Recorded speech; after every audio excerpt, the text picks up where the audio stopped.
विष्णु बन सूत दूध पीना पड़ा था, मांगा था वरदान। रानी कैकेयी दशरथ को देवर दर्द सहना पड़ा था, मांगा था वरदान। सती सावित्री यमराज को स्वयं झुकना पड़ा था, मांगा था वरदान। मांगा था वरदान, मांगा था वरदान पति से, सती होकर देवी तूफानी सब पूर्ण करना पड़ा था। काही बरे पति के संगे जो सती भवा वही क्या सती में नाम भवा। संसार में बताया गया साहब पूजा पाठ सब कैले, लेकिन भक्ति जोन होता है निस्वार्थ होता है, बिना भक्ति के कोई पार नहीं हुआ। यही बनारस के बाद काशी विश्वनाथ नगरी के बाद दास बताओ जाता बिरहा। एक लाइन गजल का टुकड़ा बड़ा पुरान बिरहा आया, एक बाबू राम कैलाश गाए भी हैं, आप लोग सुने भी है। कहना बा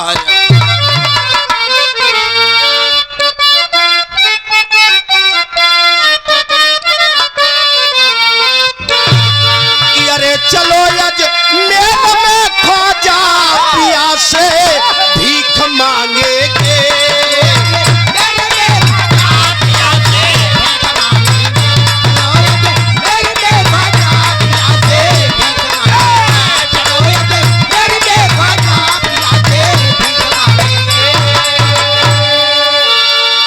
भक्ति को और छोड़ना है बस सुने वाले पंचों। आज हमारे भैया अरे ये मंदिर का स्थापना के है, जहाँ भाव बा वही भजन बा वही भक्ति बा है।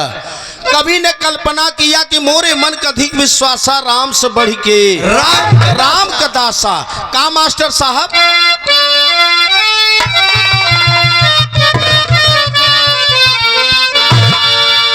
गजल के भाव में बिरहा में मास्टर साहब कहना बा कि रहो बन के ना इंसान धरती इंसानों की है।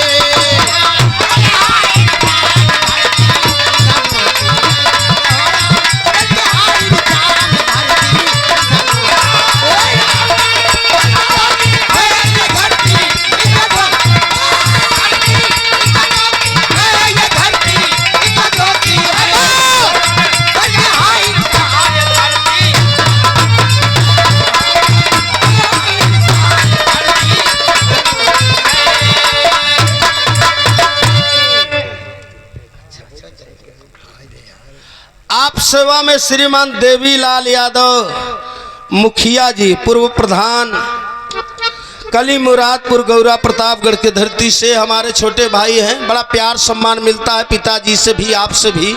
सुंदर पुष्पहार 501 रुपया का पुरस्कार देकर सम्मान किए। सादर चरणों में नमस्ते प्रणाम बा।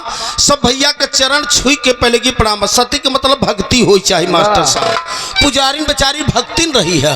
ये बात कहाँ कहा है? बनारस कहा है का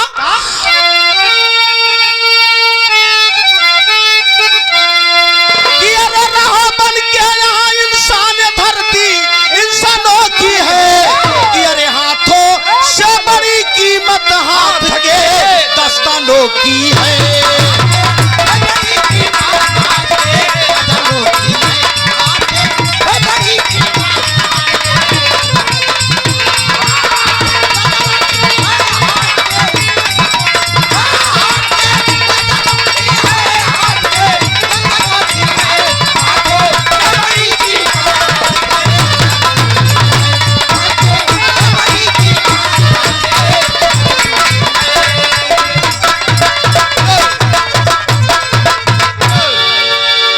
हमारे जय सिंह यादव बिरहा के सुंदर कलाकार बड़े भैया सनुआडी के धरती से प्रिंसिपल साहब बाबूजी के आप पुत्र हैं।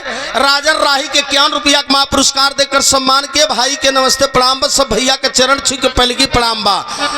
हाथों से बड़ी कीमत हाथ के दस्तानों की है दादा। मालिक जितना चीज बनाए सब सोच विचार के बनाए और सब बनाए साझे में बनाए ना। सती का मतलब भक्ति। पुजारी बेचारी भक्ति नहीं रही है, जौन भक्ति करत रही है।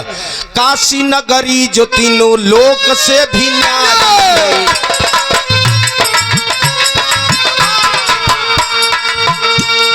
काशी नगरी जो तीनों लोक से भी न्यारी है, देवी देवता सभी प्राणों से भी प्यारी है। वही पुजारी का परिवार एक गरीब रहा, पति था अंधा लेकिन वह भी बदनसीब रहा। एक था लड़का जिसकी दुल्हन मत वाली थी, दर्द यही था कि गोद उसकी खाली।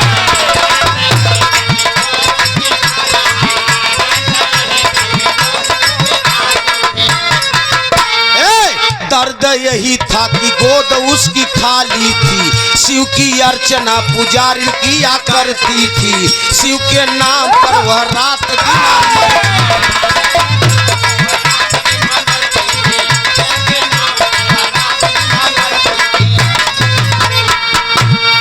साधन पूछे जात, भक्ति में जाति और पाति नहीं होते। ना ना ना ना तो कह दे कि हमार शंकर जी रहन, हमार ब्रह्मा रहन, हमार विष्णु रहन, हमार कन्हैया रहन, तो के हम माने बड़े तैयार नहीं है। जैसे कलाकार में श्रोता में नहीं जात पात होता, वैसे भक्ति में जात पात नहीं होते। एक थी बुढ़िया रही मास्टर साहब, वही बनारस के बगलिया है रोहनिया, जब शहरवा डकबे 8 किलोमीटर रोहनिया, वही को बुढ़िया भक्तिन रही साहेब। 20 साल से पूजा करता, परेशानी ओके 3 बा। अब 3 बेटवा के बियाह के है बा, पतो आई बा है 12-14 साल हो गयो अब गते गते, लेकिन गोदी में बच्चा नहीं बा। एक परेशानी, दूसर का बुढ़िया के पति दोनों आँखी के आन्हर, 2 परेशानी, तीसर का खाए पिए के धन दौलत नहीं। परेशानी 3 बा, लेकिन भक्ति करता काही आप लिखे कि सुख में सुमिरन दुख में सुमिरन सब करे, सुख में करे न कोई। और जे सुख में सुमिरन करे तो दुख काहे के हो। हमारे तोहरे यहाँ देखा था जब भक्ति कब करी जानत है, जब मरे किनारे है, जब दुख पड़े तब, और जब सुख में हो जाए तब कहीं मेरा जौन दा उलट गया दादा वहाँ कहती हार गया तो भगवान के ऊपर ठेलन, जीत गया तब आप पर सीना ठोकत है। तो भगवान नहीं देखत है का कह रहा बच्चा जौन लंगी मारब कि पता न चले तो का। जवानी में भक्ति नहीं होता है ना, जवानी में तो कमावत है, बुढ़ौती में भक्ति करावत है। तो साहब कहबे का मतलब है परेशानी भक्तिनिया के 3 बा, पतोहू के गोदी में बच्चा नहीं, खाए पिए के धन दौलत नहीं, बुढ़िया के पति दोनों आँखी के आन्हर।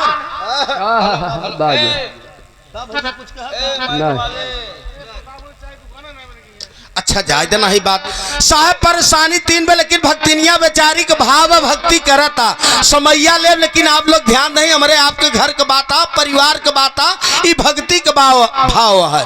भक्ति जिसने जिसने किया परिवार से कितना नाता टूटता है। पहली लाइन बिरहा में मास्टर साहब तर्ज लगा का,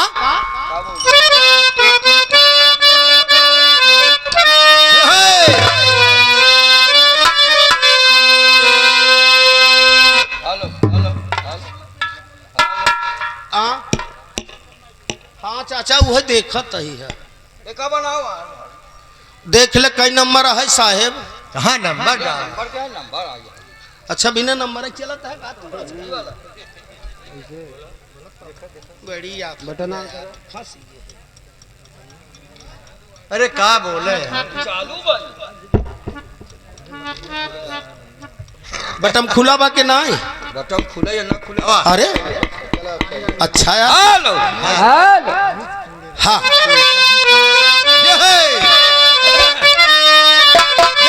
बिरहा में तर्ज बा साहेब भक्ति कहता है, लेकिन तर्ज का बा कि अरे ब्रज नाच चारू और बसिया बजावे कन्हैया।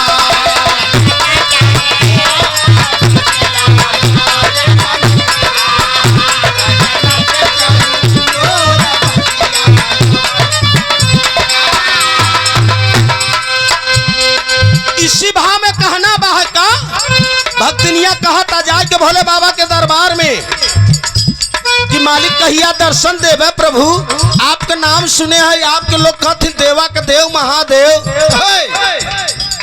भक्ति अपार बा भाव बा का कि करती हूँ कर जो रबिनती सुना हो शिवा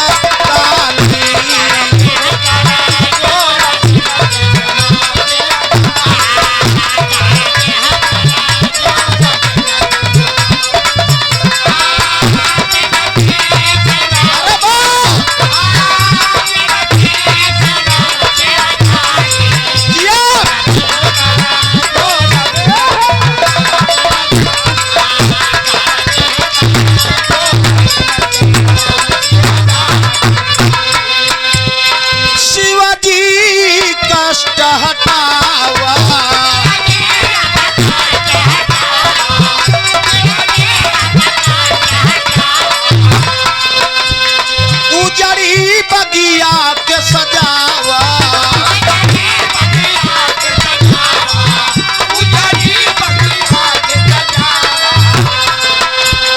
नए नन से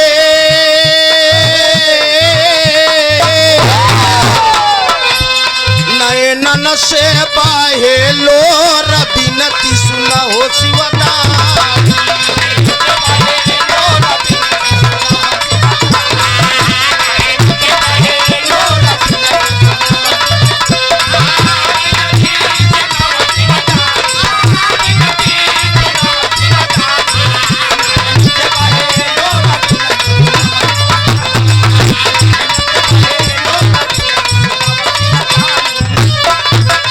भक्तिनिया एक पैर से खड़ी हुई के रोता जैसे आज खाखा के धरती पे आप लोग मूर्त का स्थापना के है जहाँ भाव बा वहीं प्रेम वहीं भजन भक्ति बा है और भक्ति रोई के ही कह तो महाराज कहिया दर्शन देव सुने रहे आपका नाम लेकिन आपका दर्शन मिलत नहीं जे भी आए आपके पास ओकर कष्ट दूर आपके है और लेकिन भक्तिन के कब दर्शन देव कभी लिखत हन बिरहा में टेरी के बोल बमार साहब का वही अंबर से अवनिया सा क्या करे पपिया एक बूंद पानी के बिना पियासा अंबर से अवनिया सा क्या करे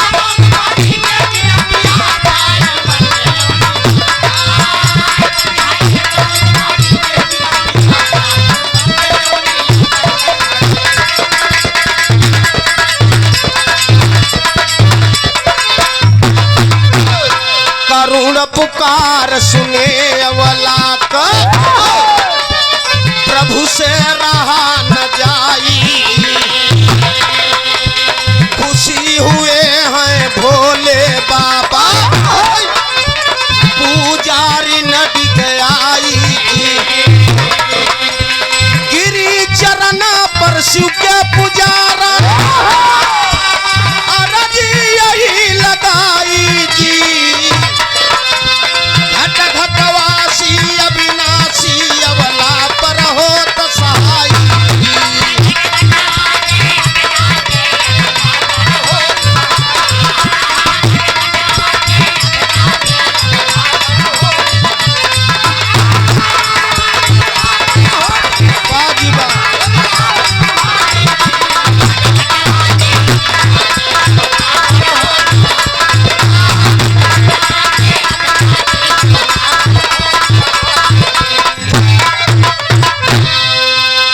भक्तिन रोए लाख वही समय देवक देव महादेव दर्शन दें कहे भक्तिन मांगो जो मांगना है आपको भक्तिनिया सोचे कि परेशानी तीन बा अब वरदान एक देथन पतोह गोदी में बच्चा नहीं बा खाए पिए के धन दौलत नहीं बा दोनों हमारे आदमी अंधा भे मांगी तो का मांगी कहा जीवन सारा बिताए दिया तू करत तपस्या कहा मांगो एक वरदान गुजारा जो इच्छा हो वह भक्ति चली भवन में मन को लिए दिलासा अंबर से अवनिया साथ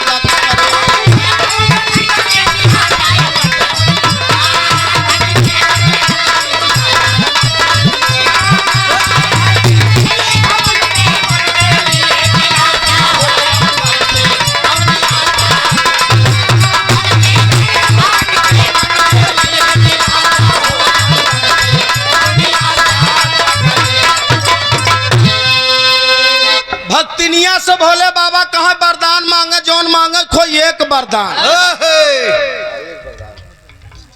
एक वरदान दे भक्तिनिया सोचे परेशानी तीन बार न खाए के धन दौलत बा पतोहू गोदी में बच्चा नहीं बा हमारे बुढ़ऊ दोनों आँखी कान्हर राम मांगी तो अच्छा शंकर जी हम ऐसे ना मांगा हम जाते अपने परिवार से अपने आदमी से अपने पतोहू बेटवा से घरे में विचार कैले बा जौन घरे वाले के विचार रहे वही आपसे मांगा गए भक्तिनिया भाई साहब तो बुढ़ऊ दादा सुने तो लहे बाणी पहुंचन कहा न हो तन कौक माई हमार अखिया ही मांग ले पतोहिया कहा आखी न दीदा मांगे के अब तो का चार बो चैला चाहे जाबा गंगा के किनारे किया आखी लेके सिलेमा हेरत है इके कहा था पतोहिया कहा न होते अम्मा कम से कम आज हम 12-14 साल से आवत है हमारे गोदिया के बच्चा मांग ले अब तब तक बेटौना पहुंचा पत्थरे पे बैठा कहा माई नीमक रोटी खात खात जिंदगी सी जावा चाहता ना हो तो कुछ मालय पानी मांग। अब बुढ़िया दुई रसा में पड़ गई राम की करी तो का करी। एक कहती बेटवा, एक कहती पतो, एक कहती आदमी मांगी तो के करे कहती मांगी। अब वरदान हर भोले बाबा एक दे थन परेशानी तीन बार राम का करी। बात चीते में पतोहू से झगड़ा हो गया मास्टर साहब, पतोहू से झगड़ा हो गया, सास और पतोहू से झगड़ा, खूब झोटी उपारी को पारा। अब तब तक ब्रह्म ऋषि नारद महाराज घूमत टहरत चलावत रहन, सोचन कि दोनों प्राणी में यार झगड़ा काहे भबा। वैसे तो आवत रहे कुल परिवार दौड़ के मिलत रहन। आज का बात है ओ भक्ति नाप बीती बात बताओ लाग। तब जाय के ब्रह्म ऋषि नारद महाराज कहे भोले बाबा एक वरदान देथन। हाँ महाराज एक कई वरदान देथन, लेकिन जैसे हम कही जाय के वैसे ही मांगा। कभी लिखत हन भाग कहना बह का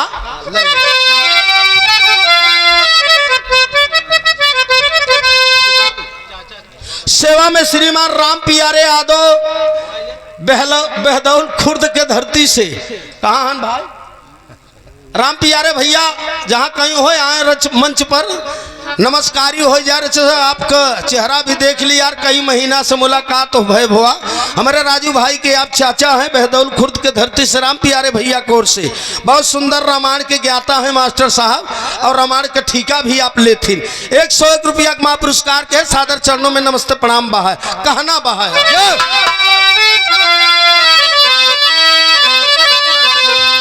एकदम 60 में चलता कि अरे जैसे कुरुक्षेत्र बीच कृष्ण दिहल ज्ञान भैया, पाए ज्ञान अर्जुन जी चला वैला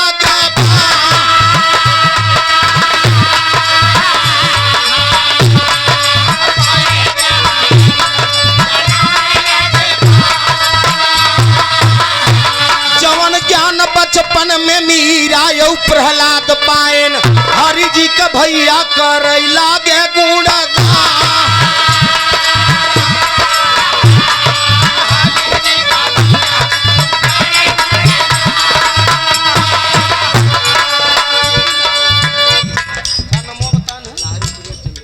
सेवा में श्रीमान सुंदर पुष्पहार 51 रुपया का महापुरस्कार देकर लहरी सुरेश भैया हमारे गुरु भाई हैं।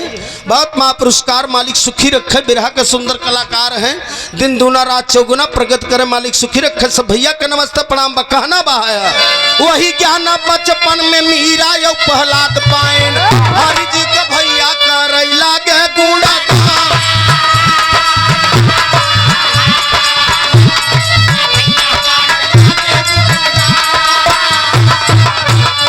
वही ज्ञान बुढ़िया के दिहले नारद जनिया,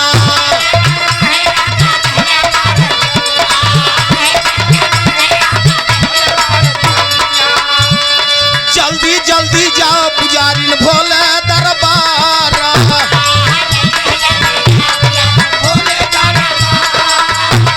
मिथ्या नहीं होए कभ देवा ऋषि बनिया।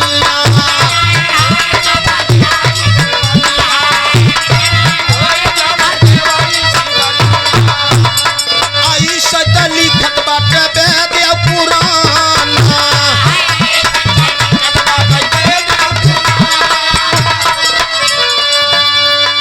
ब्रह्म ऋषि नारद महाराज घूमत घूमत पहुंचल, देखे ने कैती बेटवा अलग बैठा, पतोहू अलग, बुढ़िया अलग मड़ई में रोवता। ब्रह्म ऋषि नारद महाराज सोचन कभो यहाँ रास्ता से आवत रहे, पूरा परिवार दौड़ के मुलाकात करता ना, आज बात का है। लेकिन नारद महाराज सीधा गन बुढ़िया के पास, कहें भक्तिन का ही रहो तो कहें महाराज का बताई। आज 20 साल से भोले बाबा का पूजा पाठ करत रहे, तो उन प्रगट भंत वरदान एक देथन और परेशानी। नारद महाराज कहें का भवा, कहें वरदान का देथन, कहें एक कहा थन मांगा। नारद महाराज कहें अच्छा एक बात करे हमार सुना। कौन ज्ञान देथन जानते? जौन कुरुक्षेत्र के मैदान में कृष्ण जी अर्जुन के ज्ञान दे, वही ज्ञान ब्रह्म ऋषि नारद महाराज भक्ति के ज्ञान देतन। कहा जाए के एक वरदान मांगा, और कौन कहदा हमार नाथ सोने के थारी में खात हमार पति देखा। हाय वरदान जाए के तू मांगा और कुछ भक्तिन मांगा होगा जिन। अब बुढ़िया भक्तिन कहा जय हो महाराज ब्रह्म ऋषि नारद महाराज। कहा देर जिन करे जल्दी भागा। भक्तिनिया भाई साहब नारद महाराज के जलपान कराए के बाद लोटा सोटा घरे में नहीं रखत फिर भगवान लई ले पहुंची ही काशी बनारस विश्वनाथ मंदिर में जहाँ भोलेनाथ साक्षात दर्शन देतन। मांगा था आखिरी लाइन गीत में बाका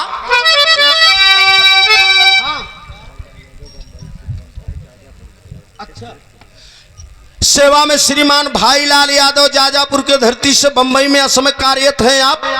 101 रुपया का मां पुरस्कार के बाबू के नमस्ते प्रणाम। सब भैया के चरण छू के पहले की प्रणाम बा है कहना बा हे जा उधारी वाला विराम काम जिन के हाँ ठीक ठीक। अरे ठीक है भैया कोनो बात हमारा फर्ज है कहब हम कहब ना तो कैसे मतलब जा मान काली कोर्ट में हमारा तोहर फैसला हो लगे तब हाँ बोलत ही है। सेवा में श्रीमान मुलायम यादव बुर्रा के धरती से 101 रुपया का पुरस्कार के बड़े भैया के नमस्ते प्रणाम। जकर सौजन से आप लोगों के दर्शन हुआ। बाबू अरविंद कुमार यादव केशव प्रसाद भैया के हमारे भाई हैं आप। बाबू की ओर से 101 रुपया का पुरस्कार। दोनों भैया के नमस्ते प्रणाम। कहना बा मुन्ना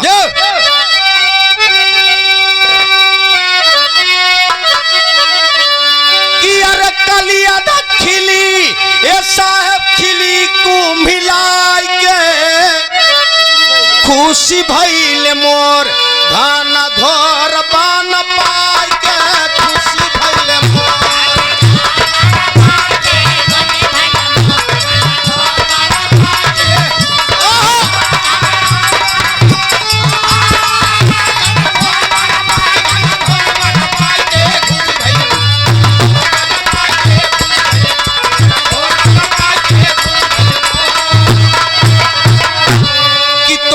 बचनिया नाथ जात नहीं खाली और देख पति नाती खात सोनावा के थाली।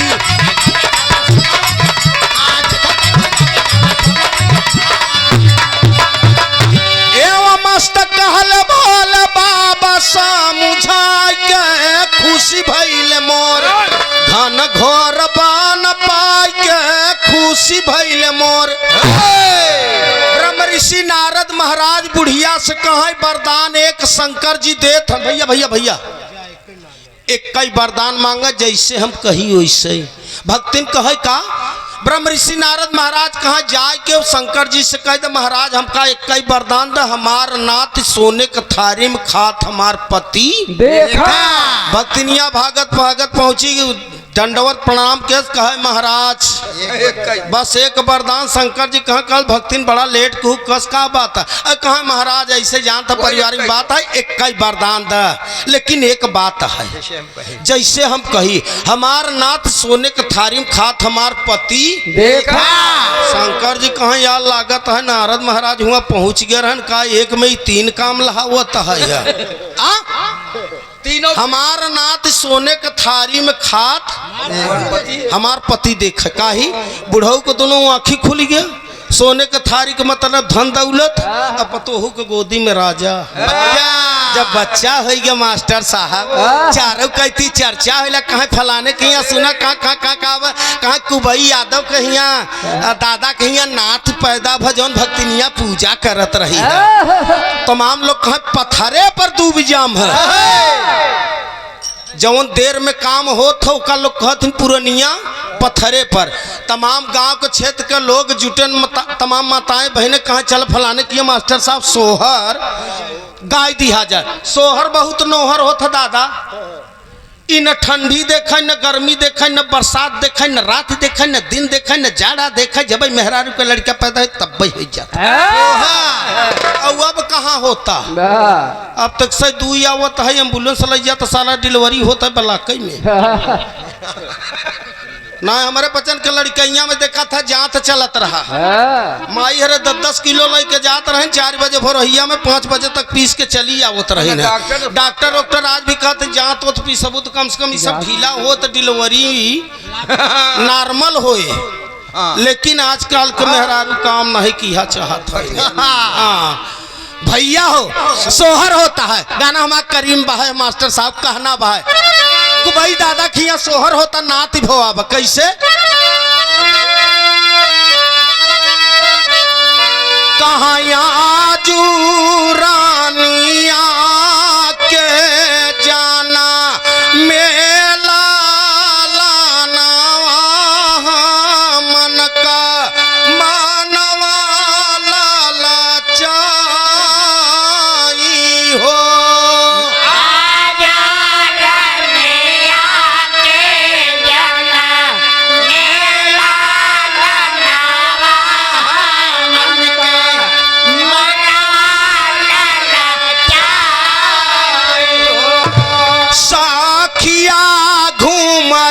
घूमरी नाचा खियांगनवा सावनवा खूब बरसाई हो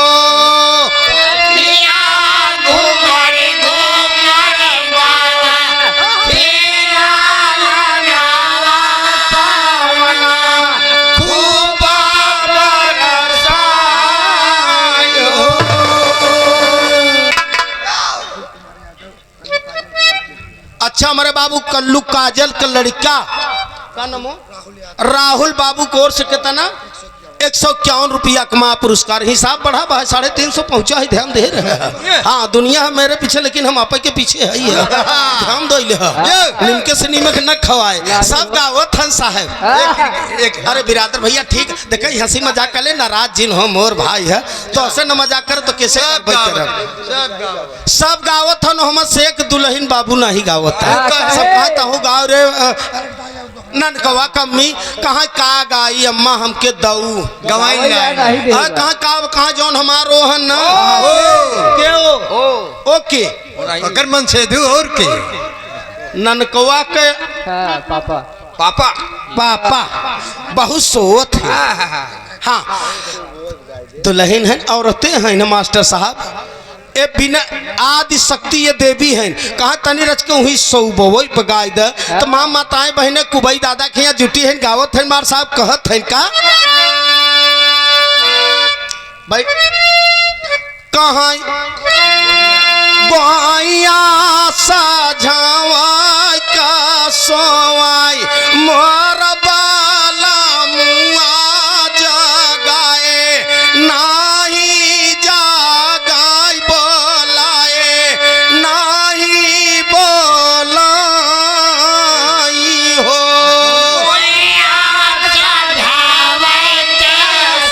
मोर बाला मुआ जगाए नाही जागाई बोलाए नाही बोलाई हो।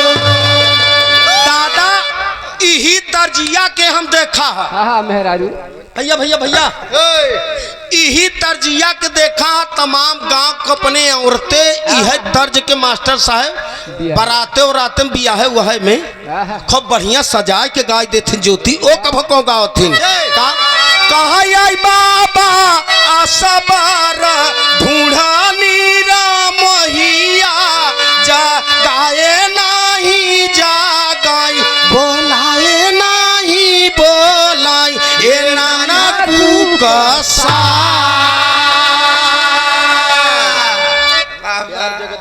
प्यार जगत में सार है और कोई सार नहीं। दुल्हनिया कहे सासू जगावे दोपहरिया ननद तिजहरिया न सखी हमहू जगाई सारी रात मुरहवा नहीं जागे बुलाए नहीं बोला अरे मोर रामा बदरी बीन सही समानवा हो ललनवा निकला गई हो ललनवा बौरे बा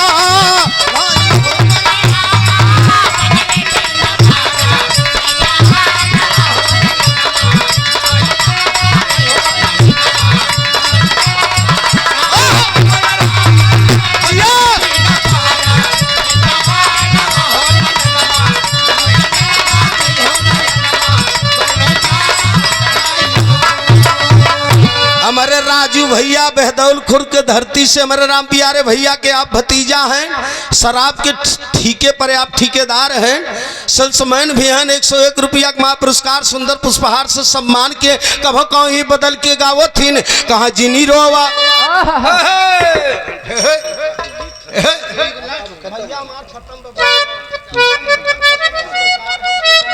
था कि जवन चुकी जाए वही के मीट कहथिन जवन तू कहूँ वो हम समझत हूँ बीमारी हमारे पास पहले है हम फंसा खुद ही है।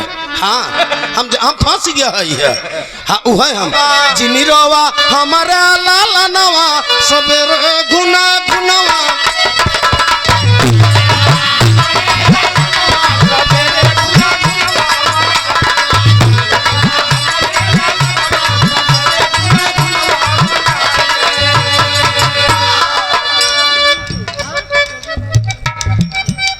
छोटे लाल खलीफा बाबू गौर से बहुत महा पुरस्कार 51 रुपया का बाबू के नमस्ते प्रणाम बहाया।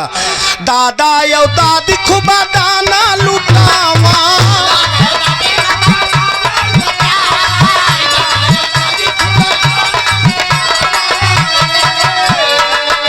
राजू ठेकेदार भाई के सहपाठी भल्लू यादव भैया बहुत महा पुरस्कार साहब के नमस्ते प्रणाम। 51 रुपया का महा पुरस्कार। पैसा न दे हमारा गाना खत्म बहाई है।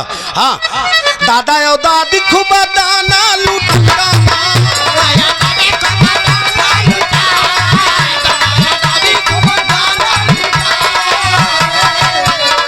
अम्मा यो पापा खूब खिलावा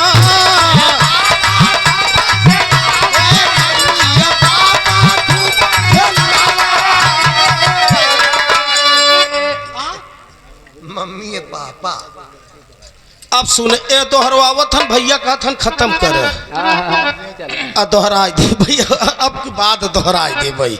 अब जिन दोहरावा कल्लू भैया रा विशाल भैया रा का आदेश बा के का दोहराई दे लेकिन दोहराऊ ना बच्चा हरा भैया का आदेश बा गली पार्टी के नंबर भी दे चाहे ज्यादा हो गया हो समझ क्षमा चाहिए था।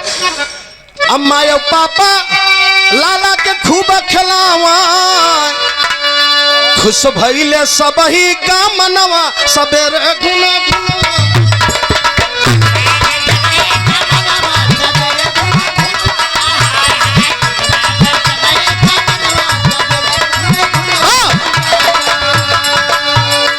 सुने वाले बड़का भैया भोले बाबा की कृपा से बच्चा पैदा हुआ धन दौलत हो गए बुढ़ऊ दादा दोनों आँखी से देखे लागे भोले बाबा का मंदिर बनवाए के पूरा परिवार मास्टर साहब पूरा जीवन आपस समर्पित करे लगा कि देवा के देव महादेव जेकर बिगड़ा काम रहत हम मालिक के आप पूरा करत है बनाई दे है दातार कृपा करे। पूरा परिवार पूरा गांव के लोग मास्टर साहब भंडारा विशाल किए और कुबई दादा के नाते पूरे गांव के लोग दर्शन करने लगे और भंडारा किए। तमाम लोग यहाँ प्रसाद ग्रहण किए। इतिहास में नाम कायम हुआ। आखिरी भाव में कहना पड़ा साक्षी करबा इतिहास और कल्पना किए राम अंबर से आशा क्या करे गाँव प्रेम चंद पंचम में बात खुलासा अंबर से आशा क्या करे।